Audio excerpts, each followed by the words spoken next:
ribbon. Ribbon. Okay. I decided that I was going to make some kimchi, and I thought that since we're having such a hard time right now, and people are going through so much with the coronavirus, that it would be nice. A lot of people are doing different videos on YouTube and social media where we can sort of be together, even though we're all in different places, in homes and in hospitals. So I got all of the ingredients for my Dumplings Equal Love cookbook Napa kimchi recipe because it's one of my very favorite ferments, and I only have about 2 quarts left of it in the fridge, and that to me is like running low on coffee. It's something that I don't like to have happen, is run out of kimchi. So the recipe in the book is for the kimchi mandu, the pork and kimchi mandu, the Korean dumplings, and it's a pretty traditional Napa cabbage, daikon kimchi, and it's also just a really fun, easy first ferment for anyone who's never done home fermentation. And you can sub in different vegetables or different types of cabbage. Basically, once you get the kind of technique of salting vegetables and creating a brine, and then submerging the vegetables in that, and kind of testing and tasting as the days march on, as things get bubbly and fermenty. Once you learn how to do that, then you can ferment all kinds of things. Yeah, so let's start with this. First, I'll show you everything that goes into it. I'm going to do several different videos. The first one will just be your preparation and your gathering the ingredients. So you're going to have, for this recipe, which makes ultimately about a gallon's worth of kimchi, you're going to have your Napa cabbage. So you're going to get 3 medium-sized Napa cabbages, and that's going to be 6.5 to 7 pounds. This is about 6 1/3 of a pound. And then you are going to have 1 cup of sea salt. If you have other salt on hand, you know, sea salt is very fine, so just adjust, you know, if you're using kosher salt, or just try to not use an iodized salt for fermenting. 1 pound daikon radish. I haven't actually weighed this. I think that this might be a little bit more, but I have my scale here. Again, if you don't have, if you're just working from what you have at home, because we all should not be going out to grocery shop as much as I usually do. I usually go, I don't know, every day or every other day, because that's just the way I shop. So I went yesterday and got enough for, I'm hoping, about 3 weeks. Yeah, so, I was saying you can use different types of radishes, you know, just something you want, a crunchy vegetable that's going to give a little bit of spice and have that sort of juiciness to it. So whatever you have, and then 1 to 1.5 cups of coarse or fine gochugaru.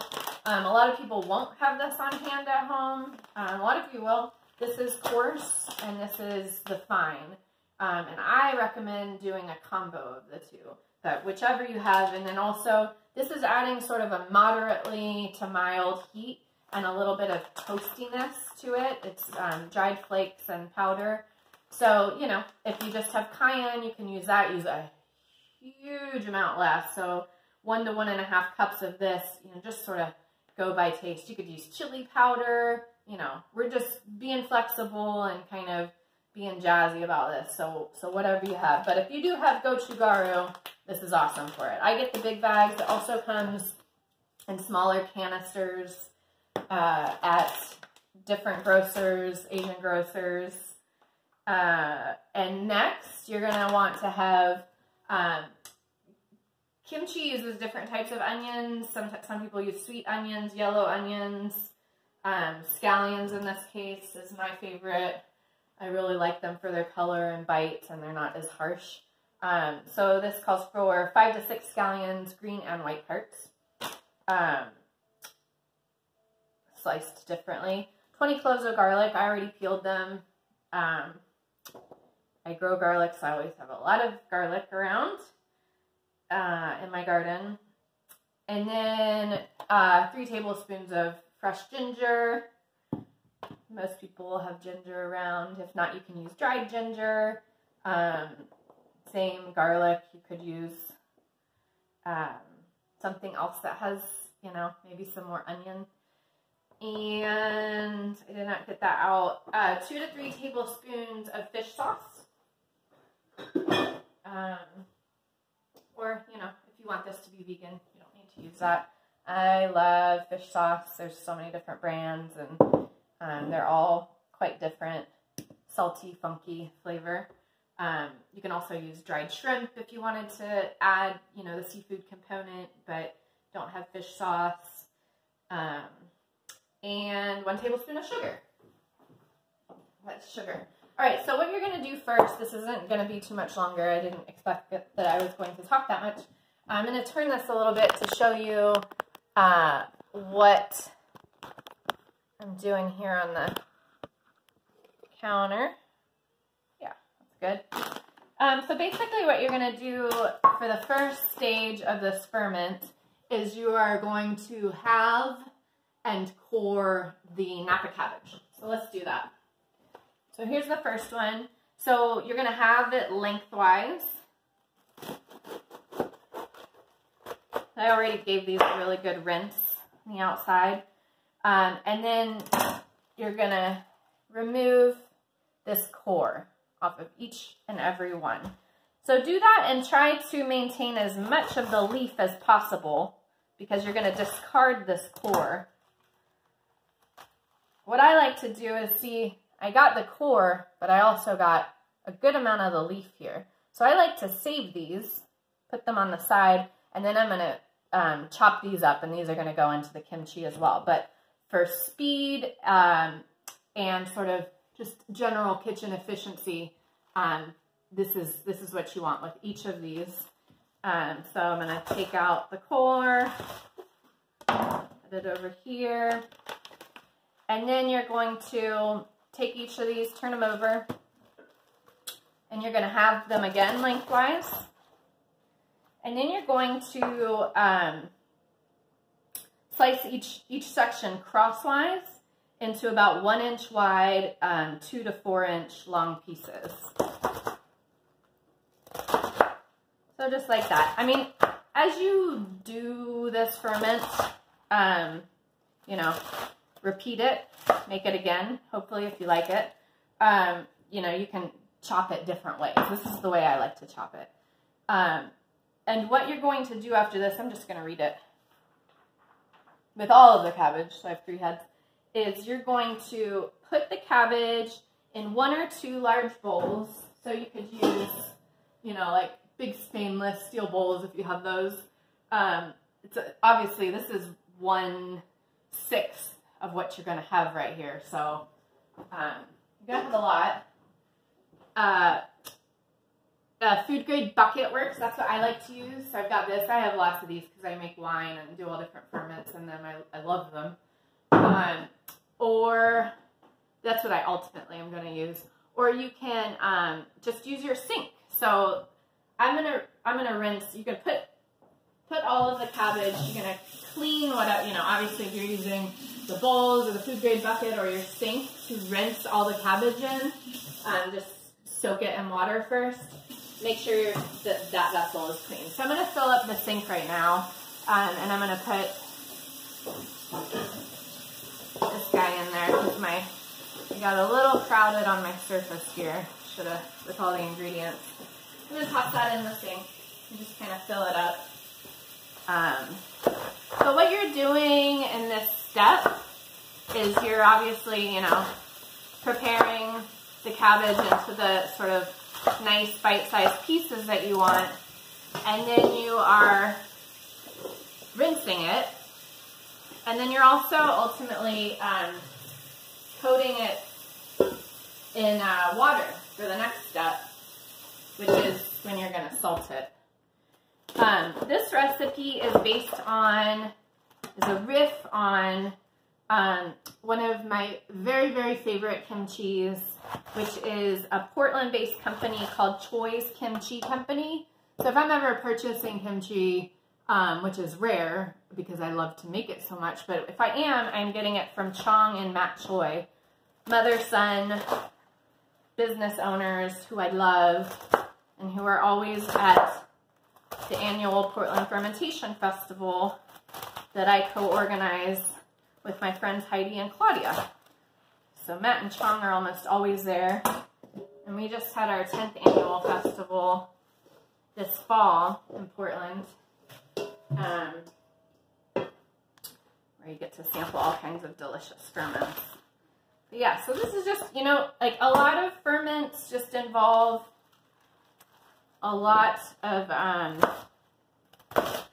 chopping and kind of prepping your ingredients, and then just kind of patience and letting nature and all the microorganisms around us kind of start, they take over from there. They start doing the work. So if this seems like a lot of work right now, well, once this is done, I'm not going to have too much to do. I'm not going to cook it. I don't have to turn on the oven. I don't have to do any of that. I'm almost done.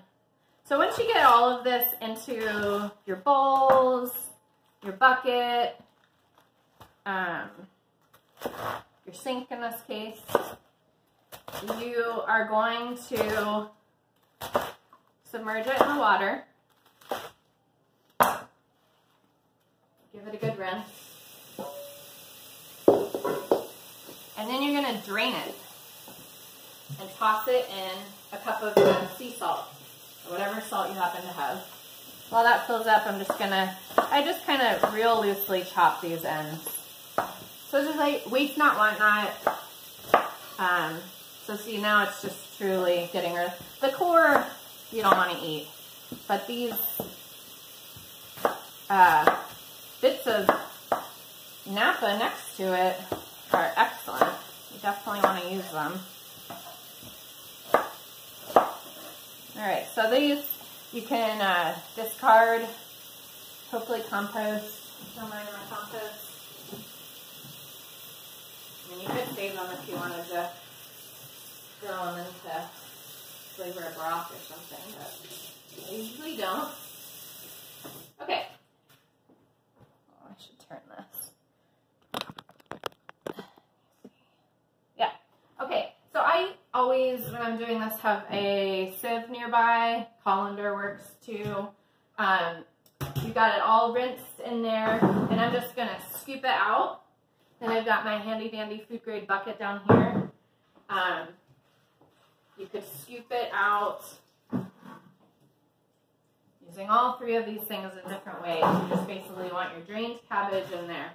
So I'm going to do a couple sieves worth. It doesn't have to have all the water taken away, just like, you know, loosely sift it. And then I got a measuring cup for a cup of sea salt. So incrementally, I'm going to salt this cabbage and kind of roll up my sleeves. Obviously, everything's been washed. I'm a clean girl. Coronavirus time.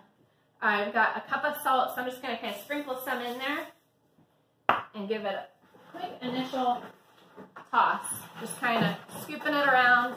You basically just want all of these pieces of Napa to get evenly coated with salt. You don't have to be super particular about it. Just as you go, a sieve full or so, sprinkle in, do in two different hands. A little bit of salt, a little bit of cabbage. And then once you get all of it in there, and it's all been sort of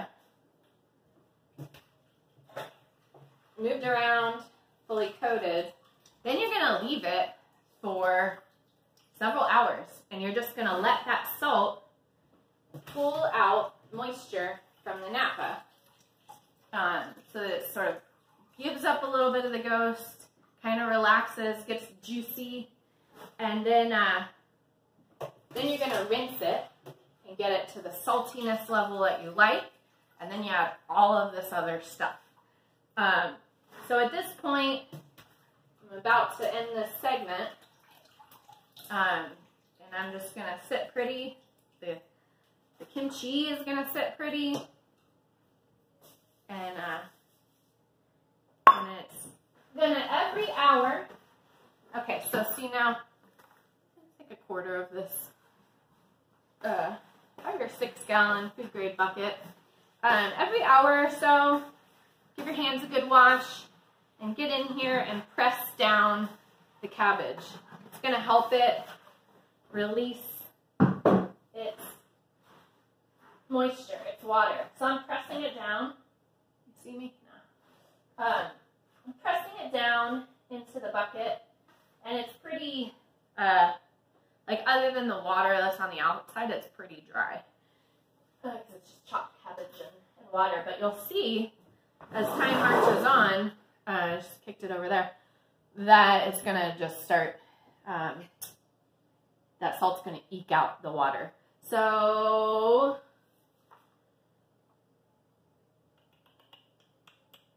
yeah, let it sit 4 to 5 hours, pressing it down every hour or so to help it release. And then I'll be back, and we'll do more kimchi. All right, love, love, love to all of you. I know that this is a remarkably hard time.